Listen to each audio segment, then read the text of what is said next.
Pour Beatrice Hawthorne, l'amour d'une mère avait un prix, et son fils en difficulté ne pouvait pas se le permettre. Lors de la nuit fastueuse de son jubilé de diamant, elle n'a pas seulement ignoré Liam, elle l'a anéanti. Devant l'élite de Seattle, elle saisit le micro, le renia publiquement et le jeta, lui et son fils de 6 ans, dans la pluie glaciale comme s'il s'agissait de déchets. Mais Béatrice commit une erreur fatale. Elle oublia la femme silencieuse qui l'observait dans l'ombre, sa sœur Millicent, dont elle était séparée. Millicent s'apprêtait à mettre en œuvre un plan de vengeance qu'elle préparait depuis des décennies. Un plan qui allait transformer un père célibataire sans domicile fixe en roi et coûter tout ce qu'elle avait à Béatrice. Le lustre en cristal de la salle de bal du Fairmont Olympic Hotel de Seattle scintillait comme une galaxie suspendue. C'était le genre de lumière qui faisait briller les diamants et ressortait cruellement la mauvaise qualité des tissus bon marché.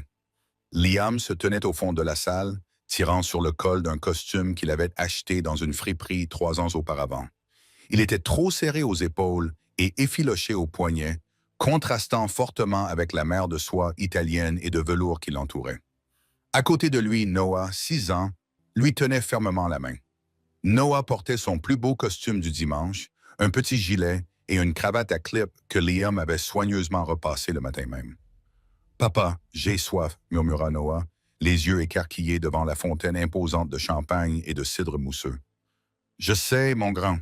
Tiens bon, on doit juste souhaiter un joyeux anniversaire à grand-mère, puis on ira manger des hamburgers, d'accord ?»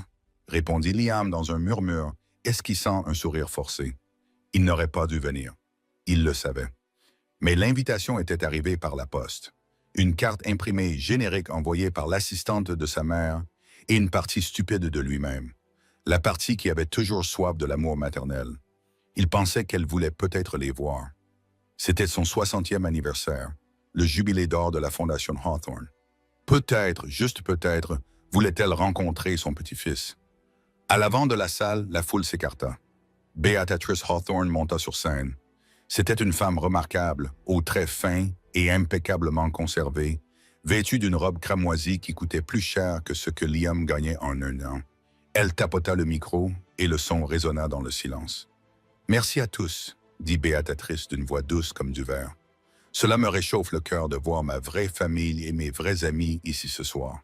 Des personnes qui comprennent la valeur de l'héritage, de la dignité et du succès. » Liam fit un pas hésitant en avant. Il voulait juste lui faire signe pour lui faire savoir qu'ils étaient là. Les yeux de Béatrix balayèrent la foule. Son regard se posa sur Liam. Le sourire ne quitta pas son visage, mais ses yeux devinrent froids, d'un froid glacial terrifiant que Liam avait connu toute son enfance. Elle cessa de parler. La salle suivit son regard. 200 têtes se tournèrent vers Liam et Noah. « Oh » dit Béatrice dans le micro, son ton passant de gracieux à moqueur et compatissant. « Je vois que nous avons des intrus. » Liam se figea. « Maman, j'ai reçu l'invitation », dit-il d'une voix légèrement cassée. Il brandit la carte. Béatrice éclata d'un rire strident. « Oh, Liam, mon pauvre garçon confus. C'était une erreur de la liste de diffusion automatique. Mon assistante, Sheila, sera réprimandée. Pensais-tu vraiment que je voulais que tu sois ici? » Le silence dans la pièce était suffocant. Noah se cacha derrière la jambe de Liam. « Maman, s'il te plaît, » dit Liam doucement, sentant ses joues s'empourprer. « C'est ton anniversaire. Je voulais juste que Noah... » « Quoi? » l'interrompit Béatrice, haussant le ton pour se faire entendre jusqu'au fond de la pièce. « Me mettre dans l'embarras, regarde-toi. Tu ressembles à un mendiant, et cet enfant aussi. Honnêtement, Liam, tu as fait ton lit quand tu as épousé cette serveuse qui t'a quitté.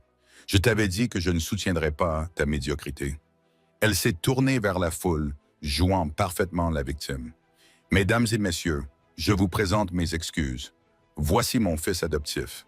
Il refuse de travailler, refuse de se conformer aux normes des Hawthorne, et maintenant, il vient perturber ma fête pour mendier de l'argent. »« Je ne mendie pas, » cria Liam, l'humiliation finissant par déclencher sa colère. « J'ai 2 emplois, je voulais juste voir ma mère. » Le visage de Beata se durcit.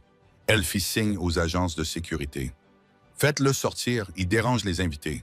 Ce n'est pas mon fils. À partir de ce soir, je le renie officiellement. Je ne veux rien avoir à faire avec cet échec. Deux vigiles costauds en costume noir apparurent à côté de Liam. L'un d'eux l'attrapa brutalement par le bras. « Papa !» gémit Noah en se mettant à pleurer. « Ne touchez pas à mon fils !» lança Liam au vigile en prenant Noah dans ses bras. Il jeta un dernier regard à sa mère.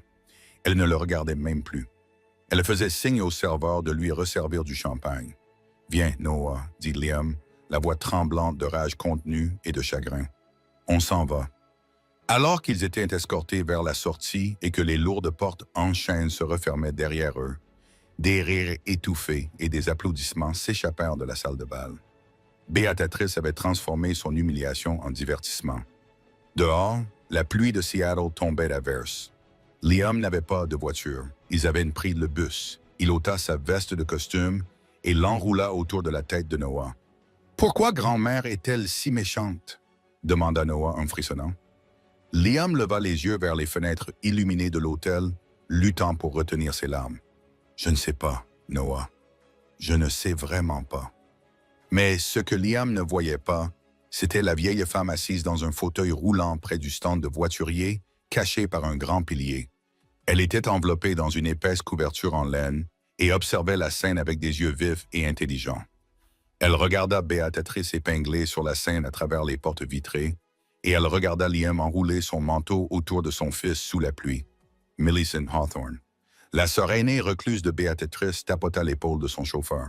« Tu as vu ça, Harrison ?» Elle croissa d'une voix faible mais furieuse. « Oui, maman, » répondit le chauffeur. « Bien, » dit Millicent avant d'être prise d'une quinte de tout. « Appelez mon avocat. » Ce soir, Béatrice se prend pour la reine de cette ville. Il est temps que je lui rappelle qui a réellement bâti cette famille. 3 semaines plus tard, le souvenir du gala brûlait encore dans l'estomac de Liam comme un ulcère. Sa vie était passée de difficile à impossible. Les 2 emplois dont Liam avait parlé à sa mère lui permettaient à peine de joindre les 2 bouts. Le jour, il travaillait dans le bâtiment, transportant des plaques de plâtre jusqu'à en avoir mal au dos. La nuit, il conduisait un camion de livraison pour une entreprise de logistique. Il vivait dans un studio de 37 mètres dans un complexe délabré près de l'aéroport. Les murs étaient fins comme du papier et vibraient à chaque décollage d'avion. La moquette sentait le moisi et le chauffage faisait plus de bruit qu'il ne chauffait. C'était mardi soir. Liam était assis à la petite table de cuisine au pied de bancal, fixant une pile d'enveloppes. « Dernier avis » disait la facture d'électricité. « En retard » disait le relevé de loyer. Il se frotta les tempes. Noah dormait sur le futon, serrant dans ses bras un ours en peluche usée. Liam sentit un poids écrasant sur sa poitrine. Il lui restait 42 $ sur son compte bancaire jusqu'à vendredi. Son téléphone vibra. C'était de son propriétaire, M. Henderson. « Message, Liam. Je veux le loyer demain ou je commence la procédure d'expulsion. Plus de délai. » Liam se prit la tête entre les mains. Il ne pouvait pas demander à Béatrice. Il préférait vivre sous un pont plutôt que de lui demander un centime après ce qu'elle avait fait. Mais Noah méritait mieux. Noah méritait un jardin, un lit chaud, une grand-mère qui l'aimait. Un coup sec à la porte le fit sursauter. Il jeta un coup d'œil à l'horloge. 20h30, trop tard pour le propriétaire. Peut-être que la police était là pour une urgence. Il entrouvrit la porte en gardant la chaîne. Dans le couloir sombre se tenait un homme qui semblait complètement déplacé. Il était grand, vêtu d'un costume gris anthracite qui semblait coûteux, et tenait une maillette en cuir. Il avait les cheveux argentés et portait des lunettes à monture métallique. « Monsieur Liam Hawthorne » demanda l'homme. « Qui est à l'appareil » répondit Liam sur la défensive. « Je m'appelle Arthur Sterling. Je suis l'avocat représentant la succession de Millicent Hawthorne. » Liam cligna des yeux. « Tante Millicent, ouais. Je ne l'ai pas vue depuis que je suis enfant. Maman ne nous laissait pas l'approcher. « Puis-je entrer » demanda M. Sterling. « C'est assez urgent. » Liam hésita, puis retira la chaîne. Il recula, gêné par le désordre des jouets et l'odeur des nouilles instantanées qu'il s'était préparé pour le dîner. Désolé pour le désordre. Je n'attendais pas de visite. M. Sterling entra et balaya la pièce du regard. Il n'avait pas l'air dégoûté. Il avait l'air compatissant. Il s'assit sur la seule chaise en bois, posant sa maillette sur ses genoux. « J'ai une mauvaise nouvelle, Liam, » dit Sterling doucement. « Ta tante Millicent est décédée il y a 4 jours. » Liam ressentit une étrange bouffée de tristesse. Il connaissait à peine cette femme que Béatrice avait toujours appelée la folle au chat ou la sorcière de l'Ouest. Mais elle faisait partie de la famille. Je suis désolé d'apprendre qu'elle était malade. C'était de son cœur. Il a lâché pendant son sommeil, dit Sterling. Mais avant de mourir, elle a apporté des changements importants à sa succession, notamment après avoir assisté au Hawthorne Jubilee il y a 3 semaines. Liam se figea. Elle était là. Elle était dehors. Elle a tout vu, Liam. Elle a vu comment ta mère te traitait. Sterling ouvrit sa maillette et en sortit un épais document relié dans du papier bleu. Béatrice pense que la succession de Millicent, qui, je dois vous le dire, est considérablement plus importante que la fortune de Béatrice elle-même grâce à des investissements technologiques très judicieux réalisés dans les années 90, lui reviendrait automatiquement en tant que seule sœur survivante. Liam acquiesça lentement. Ça ressemble bien à maman. Elle est probablement déjà en train de le dépenser. En effet, Sterling esquissa un petit sourire sec. Cependant, Millicent a rédigé un Nouveau Testament cette nuit-là. Elle a été très précise. Sterling ouvrit le document. Moi, Millicent Hawthorne, étant saine d'esprit, lègue par la présente l'intégralité de ma succession, y compris le manoir Hawthorne sur la falaise, mon portefeuille d'investissement et tous mes effets personnels. Sterling fit une pause, regardant Liam droit dans les yeux. À mon neveu Liam Hawthorne et à son fils Noah. La pièce devint silencieuse. Le seul bruit était le ronronnement du réfrigérateur. « Quoi? » murmura Liam. « Je ne comprends pas. »« Et maman? » »« Béatrice n'aura rien, dit Sterling. En fait, Millicent lui a laissé un seul objet, un miroir. La note qui l'accompagne dit « Pour que tu puisses regarder la seule personne que tu aies jamais aimée. » Liam se rassit, stupéfait. « C'est une blague? Combien? Combien vaut la succession? » Sterling ajusta ses lunettes. Les liquidités seules s'élèvent à environ 40 millions de dollars. Le manoir est évalué à 12 millions, mais il y a une condition. Il y a toujours une condition, dit Liam en se remettant sur ses gardes. Condition numéro 7, Sterling Red. Pour hériter du domaine, Liam doit emménager au manoir Hawthorne dans les 48 heures et y résider pendant au moins 1 an. Pendant cette période, il ne peut pas vendre la propriété. De plus, il ne doit pas permettre à Béatrice Hawthorne de mettre les pieds dans la propriété. Si elle entre dans la maison, l'héritage sera annulé et reversé à une œuvre caritative. Liam regarda Noah, qui dormait paisiblement sur le futon bosselé. Puis il regarda autour de lui son appartement exigu et glacial. « 48 heures, demanda Liam. « Une voiture m'attend en bas, répondit Sterling. Nous pouvons commencer les formalités administratives ce soir, mais tu dois te préparer, Liam. Ta mère est déjà au courant. Je lui ai envoyé une copie du testament il y a 1 heure. Elle ne le prend pas bien. » Comme si c'était un signal, le téléphone de Liam se mit à sonner. L'écran s'illumina, affichant une photo de sa mère. Il la fixa du regard. « Répondez, » suggéra gentiment Sterling. « C'est peut-être la dernière fois que vous aurez à la craindre. » Liam décrocha le téléphone. « Petit rat ingrat » hurla la voix de Béatrice à travers le haut-parleur, si fort qu'il n'eut même pas besoin de le porter à son oreille. « Que lui avez-vous fait? Vous avez manipulé une vieille femme mourante. Cet argent est à moi. C'est l'argent des Hawthorne. » Liam ressentit une étrange sensation dans sa poitrine. Ce n'était pas de la peur, c'était du soulagement. « C'est l'argent des Hawthorne, maman, » dit Liam d'une voix calme. « Et je suis un Hawthorne. Tu l'as dit toi-même. Rappelle-toi, les liens du sang sont plus forts que tout. » Eh bien, il s'avère que tante Millicent était d'accord. Il raccrocha le téléphone. « Monsieur Sterling, » dit Liam en se levant, « allons faire nos valises. » Le trajet jusqu'au manoir Hawthorne fut un voyage dans un monde que Liam n'avait vu que dans les films. La berline noire élégante qu'Arthur Sterling avait réservée glissa sur les routes sinueuses de la côte au nord de Seattle. Les lumières de la ville s'estompèrent derrière eux, remplacées par l'obscurité imposante des forêts de pins et le fracas rythmique de l'océan Pacifique contre les falaises en contrebas. Noah dormait profondément sur la banquette arrière, la tête posée sur l'accoudoir en cuir souple. Liam regardait par la fenêtre, son reflet fantomatique se détachant sur les arbres qui défilaient. Il vérifiait sans cesse son application bancaire sur son téléphone fissuré, s'attendant presque à ce que le solde affiche toujours 42 $. Mais Sterling avait transféré une allocation d'urgence de 50 000 $ juste pour les dépenses de la première semaine. Le chiffre semblait faux. On aurait dit une erreur. Nous arrivons, Monsieur Hawthorne, annonça le chauffeur. La voiture ralentit devant deux immenses portes en fer forgé. Elles étaient finement ouvragées, ornées de motifs de vigne et de roses, et mesuraient 3,6 mètres de haut. Une caméra de sécurité bourdonna en se focalisant sur la plaque d'immatriculation. Dans un grondement sourd, les portes s'ouvrirent vers l'intérieur. Alors qu'ils remontaient la longue allée de gravier, la maison apparut. Ce n'était pas seulement une maison. C'était une forteresse de pierre et de verre perchée au bord de la falaise comme une sentinelle. Son architecture était gothique, mais son entretien était moderne, avec du lierre grimpant sur les pierres grises et une lumière dorée et chaleureuse se répandant par toutes les fenêtres. Elle ne ressemblait en rien à l'ancien manoir stérile où vivait Béatrice. Cet endroit semblait vivant. La voiture s'arrêta.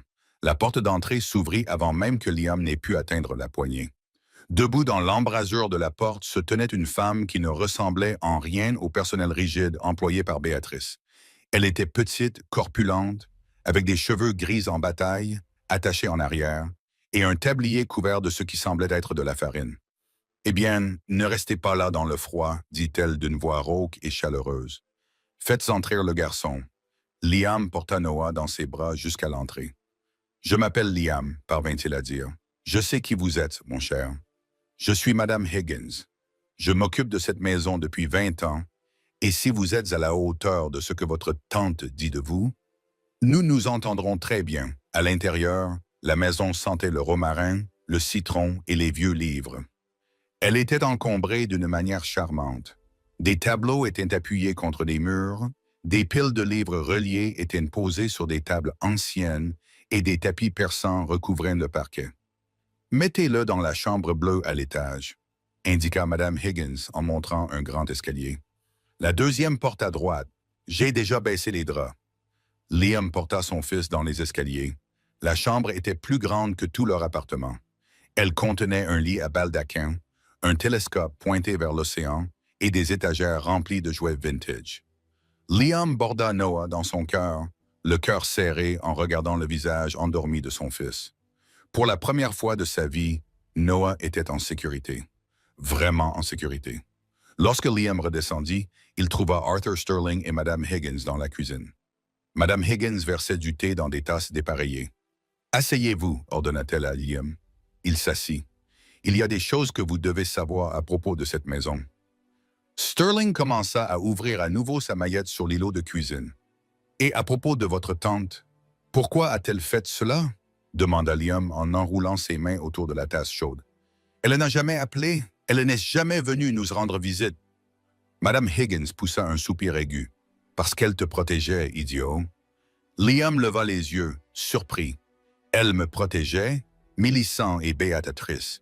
Elles ne se détestaient pas seulement. » Expliqua Madame Higgins en s'appuyant contre le comptoir. « Béatrice est un requin. Si elle avait su que Millicent était en contact avec toi, elle t'aurait détruit plus tôt. Elle t'aurait utilisé comme moyen de pression pour mettre la main sur l'argent de Millicent. Ta tante te surveillait de loin.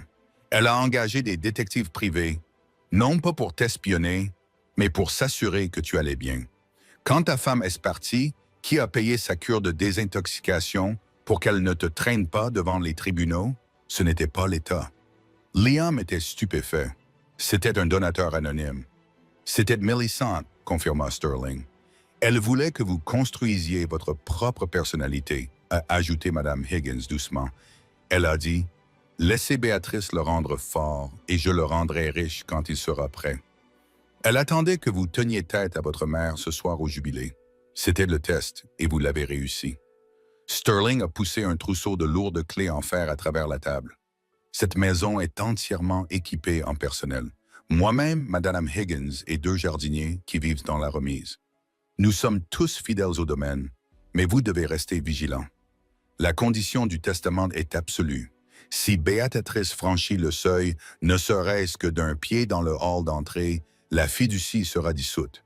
La maison reviendra à l'État, l'argent ira à une association caritative pour les chats, et vous vous retrouverez sans rien. Liam serra les clés dans sa main. Elle n'entrera pas. Elle va essayer, l'avertit Sterling, le visage grave. Béatrice est déjà en mouvement. Mes sources m'ont dit qu'elle avait contacté son équipe juridique pour contester le testament pour cause d'influence indue et d'incapacité mentale. Elle va essayer de prouver que Millicent était folle.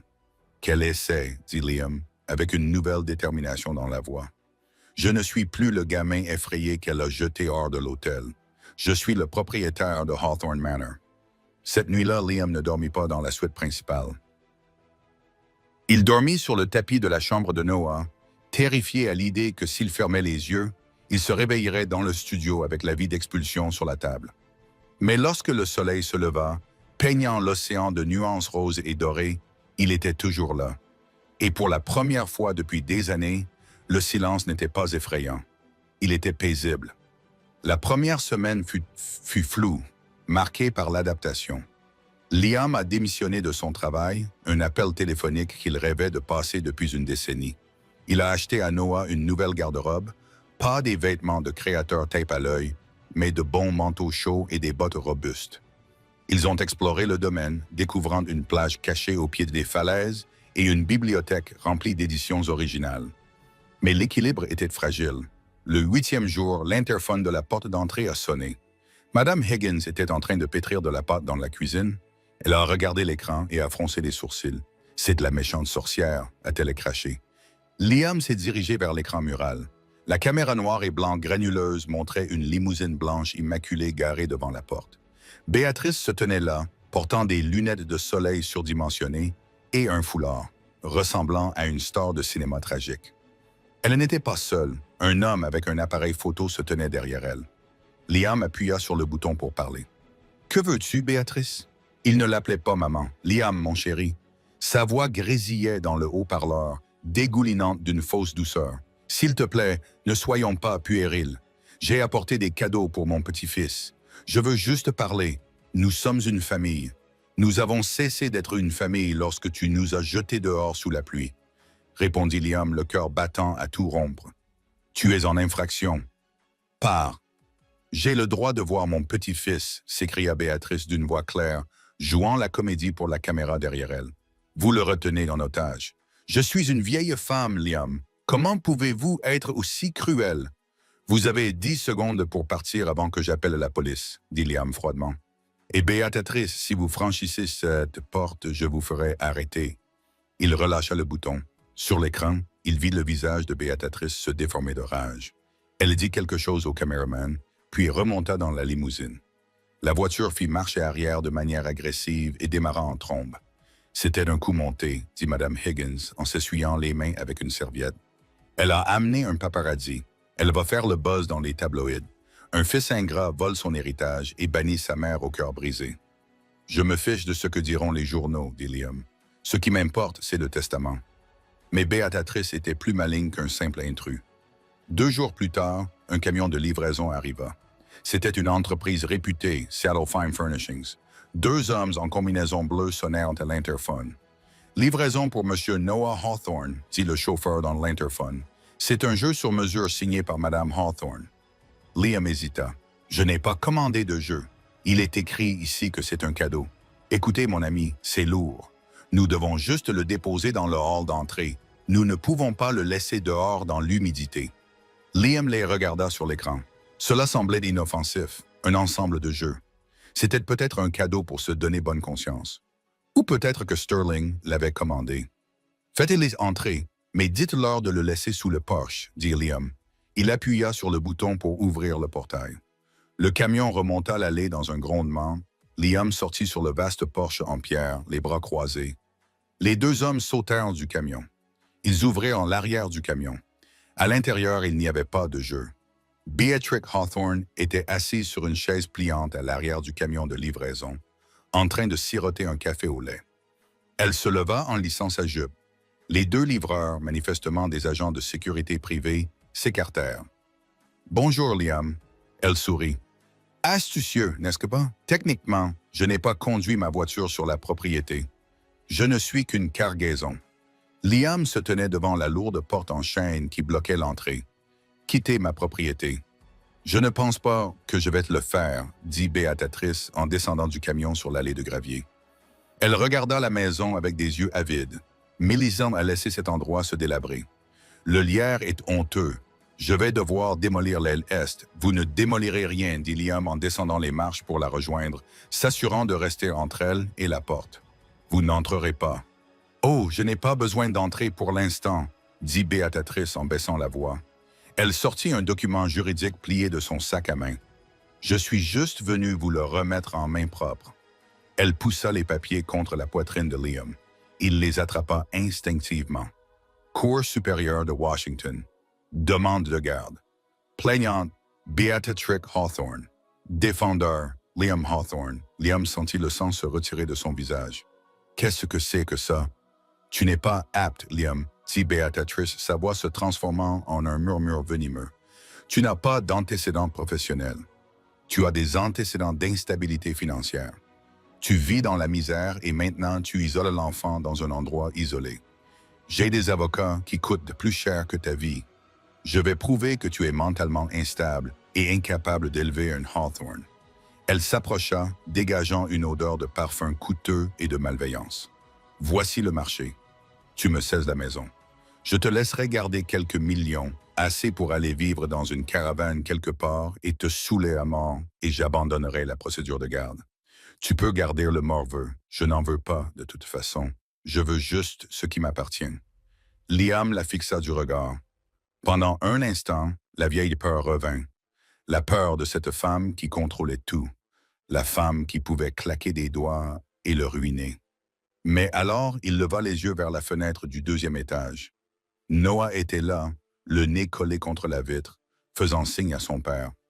Liam froissa les paupières dans son poing. « Non !» dit Liam. Béatrice cligna des yeux. « Excusez-moi, dis-je. Non. » Liam s'avança, la dominant de toute sa hauteur. « Vous voulez me poursuivre en justice? Allez-y. Mais vous oubliez quelque chose, mère. Moi aussi, j'ai de l'argent maintenant.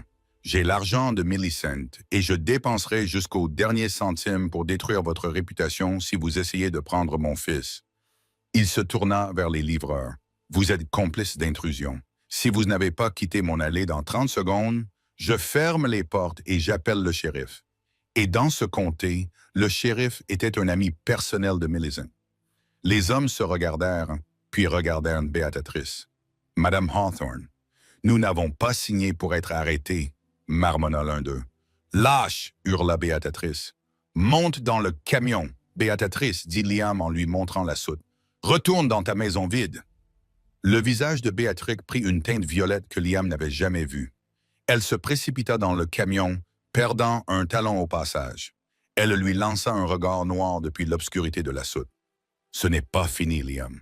Tu ne sais pas à qui tu as affaire. » Alors que le camion s'éloignait à toute vitesse, Liam resta debout dans l'allée, tremblant, non pas de peur, mais d'adrénaline. Madame Higgins ouvrit la porte d'entrée. Elle tenait un fusil de chasse sur son bras. « J'étais sur le point de crever leurs pneus, » dit-elle d'un ton désinvolte. « Tout va bien? »« Non, » répondit Liam en regardant la plainte froissée qu'il tenait dans sa main. Elle s'en prend à Noah. Il rentra dans la maison et décrocha le téléphone. « Passez-moi Arthur Sterling, » dit-il à la réceptionniste, « et dites-lui d'engager l'avocat spécialisé en droit de la famille le plus méchant et le plus agressif de l'État. Je ne veux plus jouer la défense. Je veux passer à l'attaque. » Liam entra dans la bibliothèque où un grand portrait de Millicent était accroché au-dessus de la cheminée. Ses yeux semblaient scintiller. « D'accord, tante Millicent, » murmura Liam. « Tu voulais que je me batte? Alors battons-nous. » Mais Béatrice avait encore une carte à jouer, une carte qui n'impliquait ni avocat ni argent. Tard dans la nuit, le téléphone de Liam vibra, signalant l'arrivée d'un SMS provenant d'un numéro inconnu. « Fais attention à qui tu fais confiance dans cette maison. Millicent n'est pas morte de cause naturelle. » Liam fixa l'écran, l'air froid du manoir lui semblant soudain glacial. Il regarda autour de lui dans le couloir vide. Était-il vraiment en sécurité ici? Ou l'ennemi était-il déjà à l'intérieur des murs? Le SMS brillait sur l'écran du téléphone de Liam dans l'obscurité de la bibliothèque, projetant une lumière bleue maladive sur son visage. « Fais attention à qui tu fais confiance dans cette maison. Millicent n'est pas morte de cause naturelle. » Liam s'assit dans le fauteuil en cuir à haut dossier, le silence du manoir pesant sur lui. Chaque craquement du parquet, chaque cliquetis des vitres sous le vent côtier lui semblait désormais menaçant. Vivait-il dans un sanctuaire ou dans un piège mortel? Il ne montra pas le SMS à Madame Higgins. Pas encore. Le doute avait germé dans son esprit et grandissait rapidement. C'était Madame Higgins qui avait nourri Millicent. C'était elle qui lui avait donné le thé. C'était elle qui contrôlait la maison. Il serait si facile d'acheter une servante loyale, n'est-ce que pas? Béatrice avait des millions, ou du moins en donnait l'impression. Le lendemain matin, l'atmosphère dans la maison avait changé. L'odeur chaleureuse du pain chaud qui accueillait habituellement Liam lui semblait étouffante, presque suffocante. « Tu n'as presque pas touché à ton petit déjeuner, mon cher ?» dit Madame Higgins en débarrassant son assiette d'œufs. Elle le scruta de ses yeux perçants. « On dirait que tu as vu un fantôme. Je n'ai pas bien dormi, » mentit Liam en rapprochant sa tasse de café. Il observa ses mains. Tremblait-elle? Avait-elle l'air coupable? Madame Higgins. Qui d'autre avait accès aux médicaments de tante Millicent? Madame Higgins s'arrêta, une assiette sale à la main. Elle se retourna lentement. Ses médicaments. Pourquoi cette question? J'essaie juste de comprendre sa routine, répondit Liam en forçant un ton désinvolte. Il n'y avait que moi, dit Madame Higgins d'une voix tendue. Et Silas, parfois, s'il allait chercher les médicaments en ville. Pourquoi quelque chose ne va pas? Non, répondit rapidement Liam. Rien. Mais plus tard dans l'après-midi, Liam décida qu'il ne pouvait pas rester sans rien faire. Il se rendit dans le seul endroit qu'il n'avait pas encore exploré, le grenier. Arthur Sterling avait mentionné que Millicent conservait ses archives privées à l'étage. Liam gravit l'escalier étroit et poussiéreux, l'air devenant chaud et vicié. Le grenier était un labyrinthe de boîtes recouvertes de draps blancs, tels des fantômes. Dans le coin le plus éloigné, sous une fenêtre circulaire incrustée de sel, se trouvait un vieux bureau en chêne. Liam fouilla dans des tiroirs, des déclarations d'impôts de 1998, des cartes de Noël, de vieilles photos de Béatrice et Millicent enfant, qui avaient déjà l'air malheureuses à l'époque. Puis il le trouva. Collé sous le tiroir du bas, un petit carnet noir. Il l'ouvrit. L'écriture était tremblante, différente de la cursive forte du testament. Il s'agissait des notes prises au cours des 6 derniers mois de la vie de Millicent. 12 mars, les vertiges sont revenus. Ils s'aggravent après le thé du soir. J'en ai parlé à Higgins, mais elle dit que c'est juste l'âge. 4 avril. Silas a rapporté les nouveaux comprimés. Ils ont l'air différents. Elles sont d'un bleu plus clair. Il dit que la pharmacie a changé de fournisseur. Je ne fais pas confiance à ses yeux. Il bouge trop. Dis, mais j'ai entendu une voix en bas hier soir. Béatrice. Je sais que c'est à elle. J'ai appelé, mais personne n'a répondu. Higgins a dit que j'avais rêvé. Est-ce que je perds la tête ou est-ce qu'ils me font perdre la tête? Liam sentit son sang se glacer. Est-ce que je perds la tête? C'était exactement ce que Béatrice avait menacé de lui faire dans le procès pour la garde. Prouver que tu es mentalement instable. Il a feuilleté jusqu'à la dernière entrée datée de 2 jours avant sa mort. J'ai échangé les pilules. J'ai donné les bleus au chat Barnaby. Il est mort. Je l'ai trouvé dans le jardin ce matin. Il m'empoisonne. Je dois modifier le testament ce soir avant que le brouillard ne m'envahisse complètement. Liam referma le livre d'un coup sec. Ce n'était pas de la paranoïa, c'était réel. Il entendit un craquement derrière lui. Liam se retourna brusquement. Au sommet de l'escalier menant au grenier se tenait Silas, le jardinier en chef. C'était un homme corpulent, généralement silencieux, avec des mains aussi grandes que des pelles. Il tenait une paire de sécateurs lourds. « Monsieur Liam, dit Silas d'une voix grave, vous ne devriez pas être ici. Le plancher est pourri. » Ça va, Silas, répondit Liam en serrant le carnet derrière son dos. Je regarde juste de vieilles photos. Madame Higgins vous cherche, dit Silas en faisant un pas en avant. Les cisailles brillaient dans la pénombre. Elle vous a préparé du thé. Je ne veux pas de thé, dit Liam en reculant contre le bureau. Silas, avez-vous récupéré les médicaments de tante Millicent? Silas s'arrêta, les yeux plissés. J'ai fait ce qu'on m'a dit. Qui vous l'a dit, le médecin? La famille? Répondit Silas vaguement. Il fit un autre pas. Vous devriez me donner ce livre, monsieur Liam. Ce ne sont que les divagations d'une vieille femme malade. Cela ne fait de bien à personne. Vous savez ce qu'il y a là-dedans? Demanda Liam, le cœur battant à tout rompre. Je sais que Madame Béatrice paye beaucoup mieux que cette succession, dit Silas, abandonnant toute prétention. Elle a dit que vous finiriez par le trouver. Elle a dit que vous étiez curieux. Silas se jeta en avant. Liam ne réfléchit pas. Il réagit avec l'instinct d'un homme qui avait passé des années à transporter des plaques de plâtre et à esquiver des foules agitées. Il se jeta sur le côté, attrapa une lourde lampe en laiton sur le bureau et la balança. La base de la lampe heurta l'épaule de Silas en voyant le grand homme trébucher en arrière dans une pile de carton. Les cisailles tombèrent bruyamment sur le sol. « Madame Higgins! » cria Liam à plein poumon. « À l'aide! » Silas rugit et chargea à nouveau, plaquant Liam sur le sol poussiéreux. Ils se battirent dans la poussière, s'étouffant mutuellement. Silas était plus fort, ses mains se refermant sur la gorge de Liam. « Elle va prendre la maison de toute façon, » grogna Silas en serrant plus fort. Autant lui faciliter la tâche. Soudain, un craquement assourdissant retentit dans le grenier. Silas se figea, les yeux révulsés, et s'effondra lourdement sur Liam. Derrière lui se tenait Madame Higgins, tenant une poêle en fonte qu'elle avait manifestement montée en courant dans les escaliers. Sa poitrine se soulevait, son tablier était couvert de farine. « Lâchez-le, bande d'imbéciles !» hurla-t-elle en frappant à nouveau Silas pour faire bonne mesure. Liam repoussa l'homme inconscient et recula en haletant. « Madame Higgins, c'est lui qui a pris les pilules. »« Je sais !» s'écria Madame Higgins en laissant tomber la poêle et en se précipitant pour aider Liam à se relever. « J'ai trouvé le reçu dans sa chambre ce matin. Je venais vous dire que Béatrice le payait depuis 1 an pour remplacer ses médicaments pour le cœur par des sédatifs. Elle voulait qu'elle meure incompétente afin de pouvoir contester le testament. » Liam regarda le jardinier inconscient, puis le carnet noir dans sa main. « Elle ne voulait pas seulement la maison, » murmura Liam en essuyant le sang sur sa lèvre. « Elle a tué sa sœur pour l'avoir. » Madame Higgins regarda Liam, le visage dur comme de la pierre. « Alors assurons-nous qu'elle soit pendue pour cela. » Arthur Sterling arriva dans l'heure qui suivit, accompagné de la police.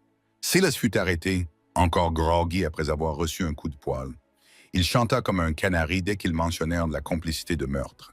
Il affirma qu'il ne savait pas que les pilules la tueraient, mais seulement qu'elles la rendraient confuse.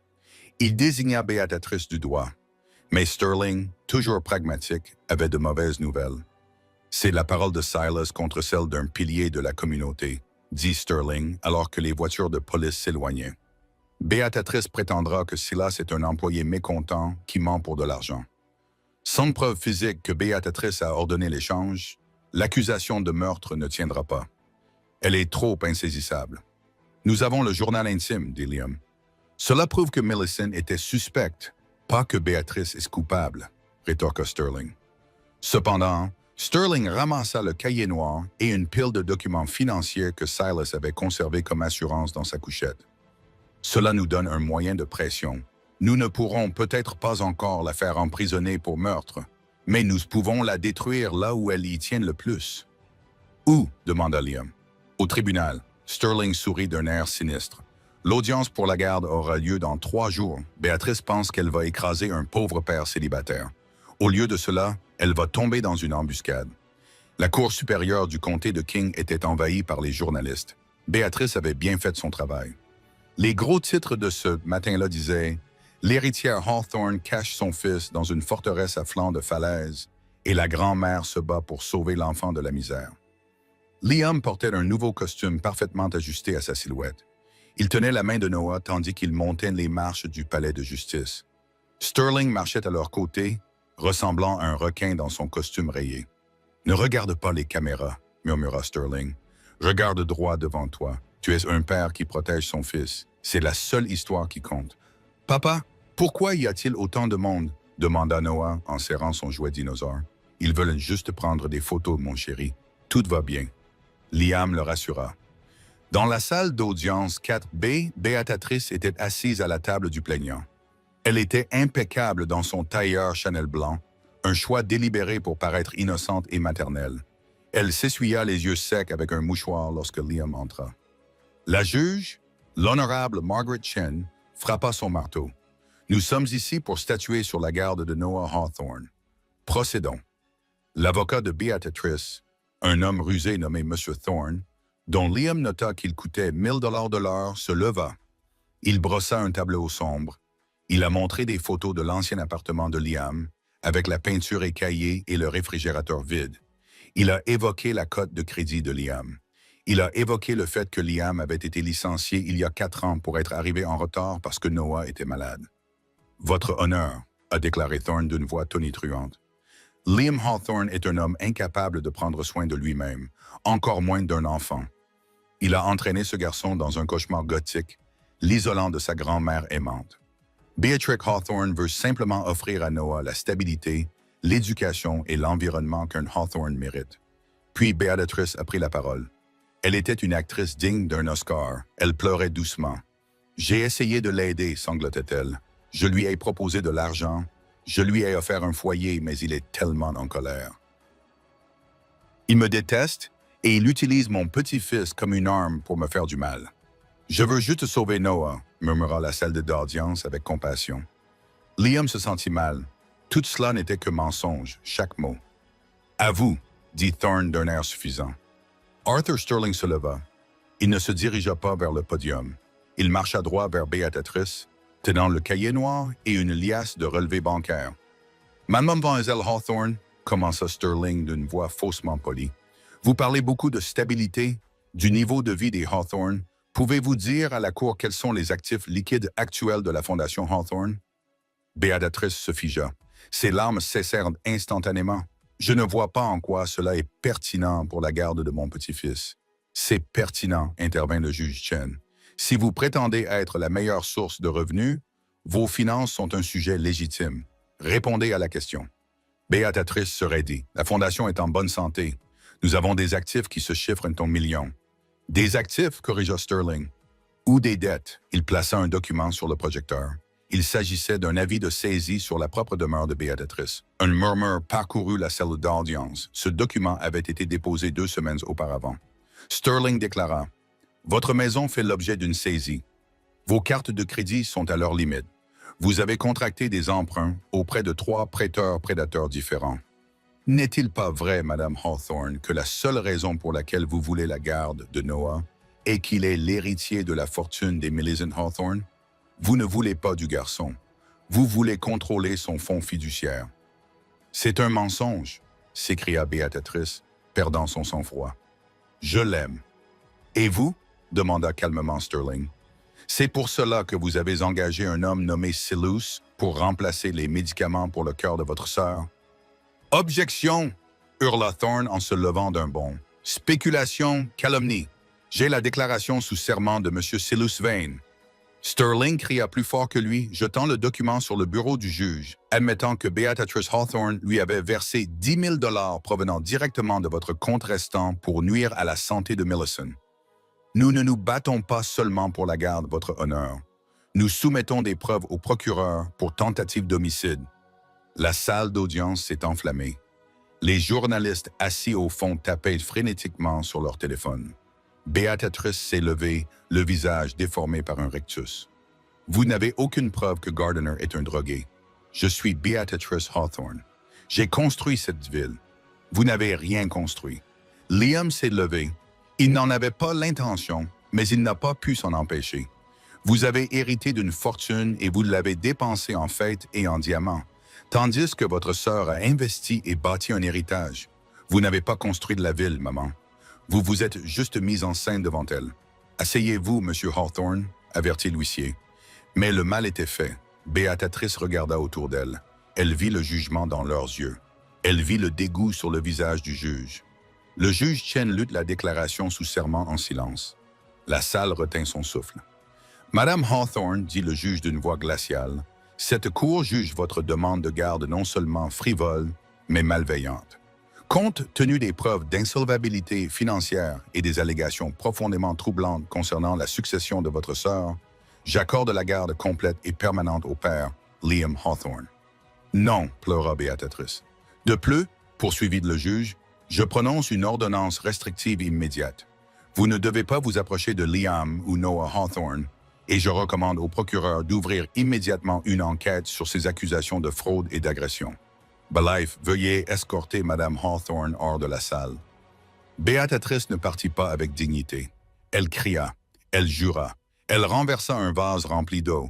2 huissiers durent la traîner physiquement hors de la salle d'audience tandis qu'elle criait « C'est mon argent, c'est à moi. » Liam la regarda partir. il n'a pas ressenti de triomphe. Il a ressenti une profonde et épuisante tristesse. La mère qu'il avait toujours voulu avoir n'existait pas. Elle n'était qu'un fantôme fait de cupidité. Il a senti une petite main serrer la sienne. Noah le regardait.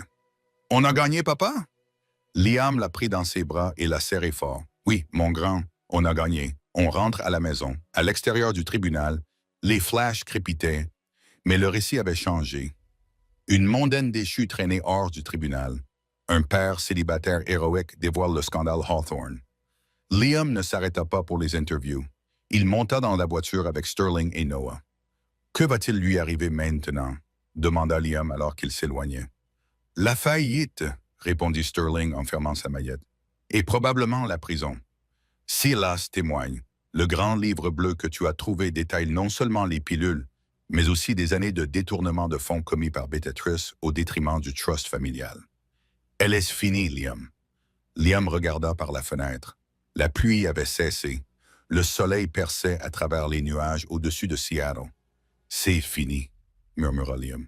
« Pas tout à fait, » dit Sterling avec une petite étincelle dans les yeux. « Il nous reste un problème. »« Lequel ?» demanda Liam en se crispant.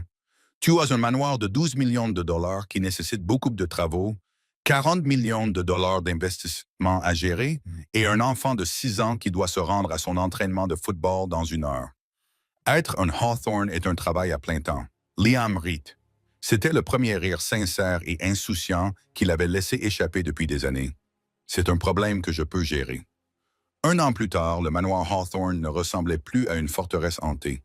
Le lierre avait été taillé pour révéler une pierre gris chaud. Les portes en fer, autrefois rouillées et sinistres, étaient désormais peintes d'un noir et d'un or accueillant. Les jardins, que Silas avait laissés se transformer en une jungle épineuse, fleurissaient d'hortensias et de roses, entretenus par une nouvelle équipe de jardiniers que Mme Higgins dirigeait d'une main de fer et d'un cœur chaleureux. Liam se tenait sur la terrasse arrière et regardait Noah courir après un chiot Golden Retriever à travers la pelouse. Noah avait maintenant 7 ans, il était plus grand, ses joues étaient rebondies grâce à une bonne alimentation et à l'air frais de la mer. La peur qui habitait autrefois ses yeux, la peur de l'expulsion, de la faim, de la langue acérée de sa grand-mère, avait disparu. Béatrice avait également disparu. Le procès avait été rapide et brutal. Grâce aux témoignages de Silas et au registre comptable judiciaire, Sterling avait découvert que le jury avait délibéré pendant moins de 4 heures.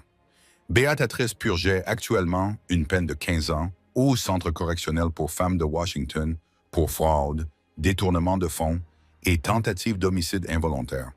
Elle avait essayé d'appeler Liam 1 fois depuis la prison. Il n'avait pas accepté l'appel. Mais il restait un dernier secret que la maison n'avait pas encore révélé. Cela s'était passé un mardi pluvieux, un peu comme le jour de leur arrivée. Liam était dans la bibliothèque avec Arthur Sterling, en train d'examiner les résultats financiers de fin d'année. Le portefeuille est en hausse de 12%, remarqua Sterling en ajustant ses lunettes. « Tu as un don pour ça, Liam. Millicent serait fière de toi. » « Je ne voulais pas tout gâcher, » dit Liam en signant un document. « J'attends toujours que le couperet tombe, que quelqu'un me dise que tout cela n'était qu'une erreur. »« Ce n'est pas une erreur, » dit Sterling. Il hésita, puis fouilla dans sa maillette. Il en sortit une petite clé en laiton lourde. « Mais il y a une dernière instruction. La condition numéro 8 du testament. » Liam leva les yeux. « La condition numéro 8. Vous aviez dit qu'il n'y en avait que 7. La condition numéro 8 était scellée jusqu'à ce que vous ayez vécu dans la maison pendant 1 année entière sans la vendre, » expliqua Sterling. « Elle ouvre la lourde porte de la cave à vin, celle que Mme Higgins disait n'être qu'un débarras. » Liam prit la clé. Elle était froide dans sa main. « Qu'y a-t-il là-dedans? »« Je ne sais pas, » admit Sterling. Millicent était très discrète. Elle disait « S'il reste, il mérite de connaître la vérité. S'il vend, il n'a pas besoin de savoir. » Liam descendit seul à la cave. L'air était frais et sentait la terre humide et le vieux chêne. Il trouva la lourde porte en acier au fond, cachée derrière un casier rempli de bouteilles de merlot poussiéreuses. Sa main tremblait légèrement lorsqu'il inséra la clé en laiton. La serrure cliqua. La porte s'ouvrit. Ce n'était pas un coffre-fort rempli d'or. Ce n'était pas un donjon. C'était un bureau, un centre de commandement. Les murs étaient recouverts de cartes de Seattle et des comtés environnants. Des punaises étaient implantées partout. Des écoles, des centres communautaires, des refuges pour sans-abri, des orphelinats, des classeurs alignés le long des murs, étiquetés non pas avec des symboles boursiers, mais avec des noms. La soupe populaire St. Mary's, le projet de relogement des anciens combattants, l'Alliance des parents célibataires. Sur le bureau se trouvait une seule lettre adressée à mon neveu. Liam s'assit sur la chaise grinçante et l'ouvrit. « Cher Liam, si tu lis cette lettre, c'est que tu n'as pas vendu la maison. Tu n'as pas pris l'argent et tu ne t'es pas enfui. Tu es resté. Tout le monde pensait que j'étais une avare. Béatrice disait à tout le monde que j'étais une vieille folle qui amassait sa fortune. Je l'ai laissé croire cela. Cela la tenait à distance. Mais la vérité, c'est que je n'ai pas seulement investi dans des actions. J'ai investi dans des gens. Le nom des Hawthorne a été sali par la cupidité de ta mère pendant des décennies. J'ai passé les 20 dernières années à essayer de le blanchir. Chaque épingle sur cette carte représente un endroit que j'ai secrètement financé. Chaque famille Formizer que j'ai empêché de sombrer, y compris la tienne. Oui, j'ai payé la cure de désintoxication de ta femme. J'ai payé la réparation du chauffage dans ton ancien appartement l'hiver dernier. J'ai toujours été là. L'argent que je t'ai laissé n'est pas destiné à l'achat de yachts ou de diamants. C'est du carburant. Cette pièce est le moteur. Tu sais ce que c'est que d'avoir froid. Tu sais ce que c'est que d'avoir faim. Tu sais ce que c'est que d'être un père avec le monde entier contre lui. Béatrice voulait bâtir une dynastie de pouvoir. Je veux que tu bâtisses un héritage de bonté. La maison est à toi. L'argent est à toi. Mais la mission est ton véritable héritage. Rende-moi fier, tante Millie. Liam resta assis dans le silence, les larmes coulant sur son visage. Il regarda les dossiers, des centaines de dossiers. Elle n'était pas seulement une tante riche, elle était l'ange gardien de la moitié de la ville, opérant depuis une cave à vin afin que personne ne le sache. Il s'essuya les yeux et se leva. Il attrapa une carte accrochée au mur. Il monta les escaliers en courant et fit irruption dans la cuisine où Mme Higgins était en train de rouler de la pâte. « Madame Higgins !» cria Liam. « Nous allons avoir besoin de plus de nourriture. »« Pour qui, mon cher ?» demanda-t-elle, surprise. « Pour tout le monde. » Liam sourit. 6 mois plus tard, l'anniversaire de Hawthorne Jubilee arriva. Mais cette fois-ci, il ne se déroula pas à l'hôtel Fairmont. Il eut lieu sur la pelouse du manoir Hawthorne. Il n'y avait ni diamants, ni cordes de velours. Les portes étaient grandes ouvertes. Des bus alignés dans l'allée amenaient des enfants du centre-ville, des mères célibataires des refuges et des vétérans des programmes de relogement. L'odeur du barbecue et de la barbe à papa emplissait l'air. Un château gonflable était installé à l'endroit où la limousine de Béatrice avait autrefois stationné. Liam se tenait sous le porche, non pas en smoking, mais en jean et chemise boutonnée. Il tenait un micro. « Bienvenue au premier gala communautaire annuel Millicent Hawthorne. » Liam annonça d'une voix tonitruante devant la foule joyeuse. Ma tante pensait qu'une maison aussi grande ne devait pas rester vide. Elle pensait que la famille, ce n'était pas seulement les personnes avec lesquelles on avait des liens de parenté, mais aussi celles dont on s'occupait. La foule applaudit. Sterling se tenait près du bol à punch, l'air inhabituellement détendu. Madame Higgins pleurait dans son tablier, regardant Noah montrer à un groupe d'enfants comment utiliser le télescope. Liam regardait l'océan. Le soleil se couchait, projetant une lueur dorée sur la fête. Il pensa à sa mère, assise seule dans une cellule grise. Puis il regarda les centaines de personnes qui mangeaient, riaient et se sentaient en sécurité sur sa pelouse. Il avait hérité d'un manoir. Oui, mais tante Millicent avait raison. La maison n'était que de la pierre et du bois. L'amour qui la remplissait, voilà la véritable fortune. Liam descendit les marches et se mêla à la foule, prêt à servir les hamburgers. Il était un Hawthorne et pour la première fois dans l'histoire de ce nom, cela signifiait quelque chose de bien. Liam Hawthorne prouva qu'il n'était pas nécessaire d'être né avec une cuillère en argent dans la bouche pour avoir un cœur en or. Il avait pris la douleur de son passé, le rejet, la pauvreté, l'humiliation, et s'en était servi pour alimenter un avenir qui avait changé des milliers de vies. Béatrice était morte avec des millions en banque, mais personne pour lui tenir la main. Liam avait commencé avec rien d'autre que l'amour pour son fils et avait fini par devenir l'homme le plus riche du monde. Pas seulement en argent, mais en choses qui comptent vraiment. C'est un rappel puissant. La meilleure vengeance n'est pas la haine. La meilleure vengeance est de bien vivre et d'aider les autres à faire de même. Qu'auriez-vous fait si vous aviez trouvé cette pièce secrète dans la cave? Auriez-vous poursuivi votre mission ou pris l'argent? Faites-le moi savoir dans les commentaires ci-dessous. Si vous avez aimé cette histoire de justice et de rédemption, n'hésitez pas à cliquer sur le bouton « J'aime ». Cela aide vraiment la chaîne. Et n'oubliez pas de vous abonner et d'activer la cloche pour ne manquer aucune histoire. N'oubliez pas, soyez gentils les uns avec les autres. Merci d'avoir regardé.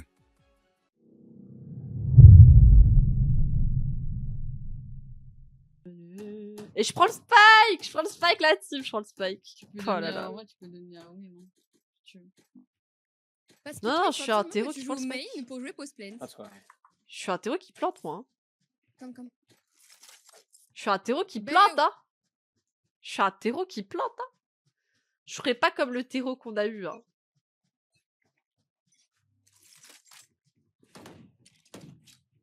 Запускаю дрон. Nice shot. Wait, guys, wait.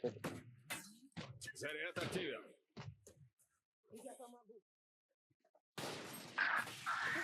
Режу измерение.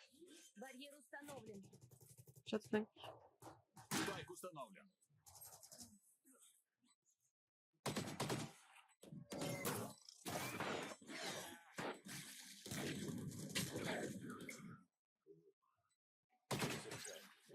Остался Non, je voulais один partir! игрок. Non, je voulais partir! Je voulais partir. Can you please plant right side? Ouais? Ouais, what? Oh. Like the opposite Okay. side of the wall. Like just the right corner. It's like we can't defend that if they just plant Yeah, but if there they were stick it too behind. many people, bro. Yes, that's why we don't plant like in mid. But you can always, if you can plant here, you can plant on the right side as well. Okay, maybe let's try default this time. Yes. I'm Ok. gonna wall B for the bait and I'm gonna lurk in A. Ok. Let's save this. And have Ok. for the next. If I die. Ok. Ok. Moi, je vais Je aller voulais là. lurk quand Ah Bah, je vais mid, moi. Vas-y, va voir. Ah. Je vais mid.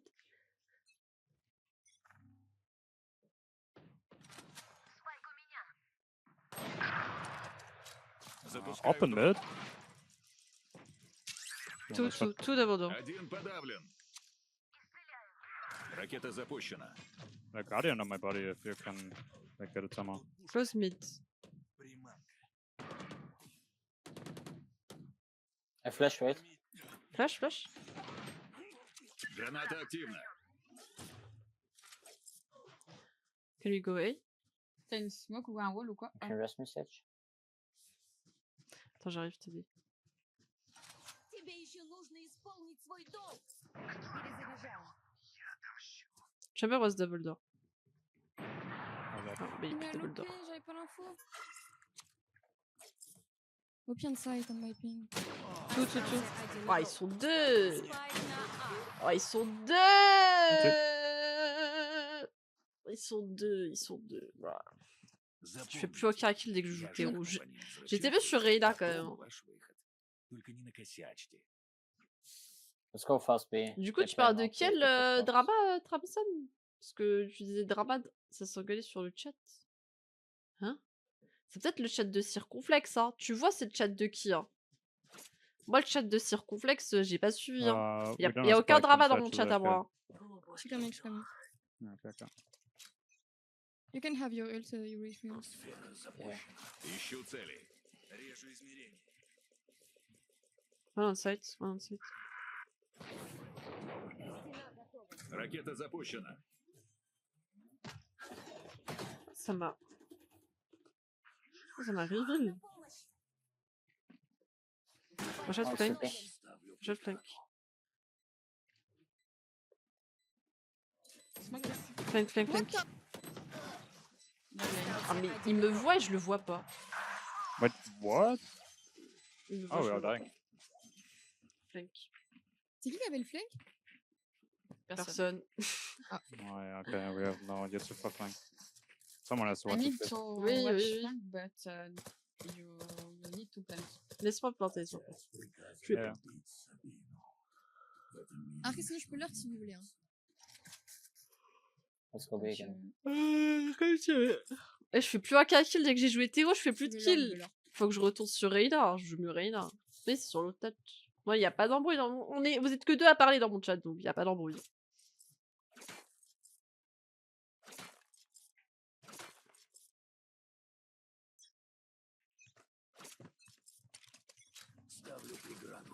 Ищу цели. Ça dépend par quelle araignée tu t'es fait piquer. On ping, picking. Oui, t'as Gonomoli. Ракета пошла. Oh, bah... Hold down. Спайк установлен. one molly for spec. —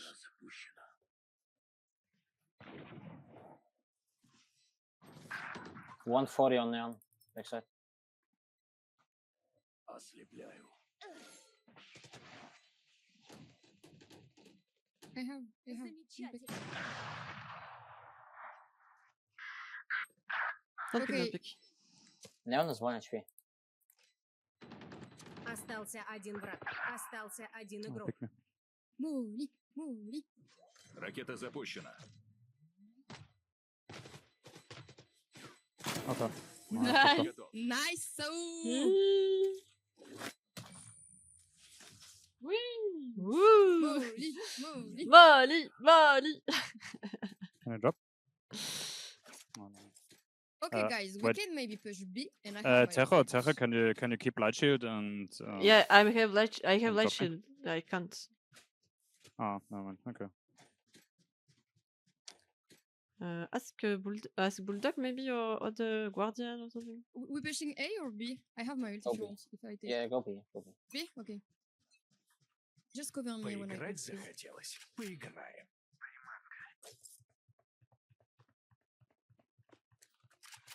Режу Watch out. измерения. Thing. I flash backside. Okay, Pillar. Запускаю дрон. You So can much drop behind. one smoke on my ping or mine, I don't know. Oh fuck! Flank, fast flank. Neon. Барьер установлен. Oh, two flank. Two flank. На Б. Ah, de qui flank. Running on me. One in window Window, probably. window. Watch out. One One has to take spike and plant, please. Ah. Je suis toute seule dans le. Остался один игрок. Спайк у меня. I can't. I think we played this really bad. I think we gotta play inside the ult. Все спускаете plant кровь, as soon as we get берите front side. мире с собой. А больше никто вас судить и не будет. Il smoke le man, j'ai vu 0 smoke. Il en a mis une, à chaque fois il a mis one way sur le truc aussi. Je pense que c'était que ça, elle aurait dû prendre le spike et Je les crois que planter en t'as vrai. assez tout pour me buy un ghost. On s'en fout des gens qui flanquent en vrai. Marche. Let's play default again. Когда они отвлекутся, бейте. Ah, mais default, il faut quelqu'un. Bah, vas-y, je sais pas.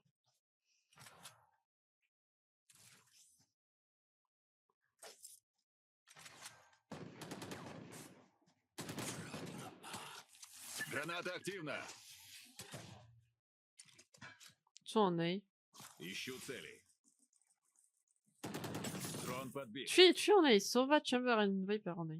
Tue. Nice. 110 on 50 on Solver. He's backside. Neon front side. Остался один игрок. Solver 50 on yellow. Ah, il me pique instant. Il me pique instant. Je suis nulle avec Théro. Moi, je peux que jouer post-plane. Je peux pas entrer la team. Тут никто не хочет помирать. Но не всегда Oui, выходит так, как хочешь. oui. J'ai un lutte, on peut aller. Phase. Let's go A. Let's go to mid. Okay. Let's go mid. I wall here. I'm Go gonna fast, take the back. Okay, you want to go on A? Yeah. Okay. Just hold A for the neon push maybe. Grali, I grali. think they're hard flanking because I can't for them. Ищу цели. Барьер установлен. Il y a un trap là. Trap. Il y a un petit pays, hein.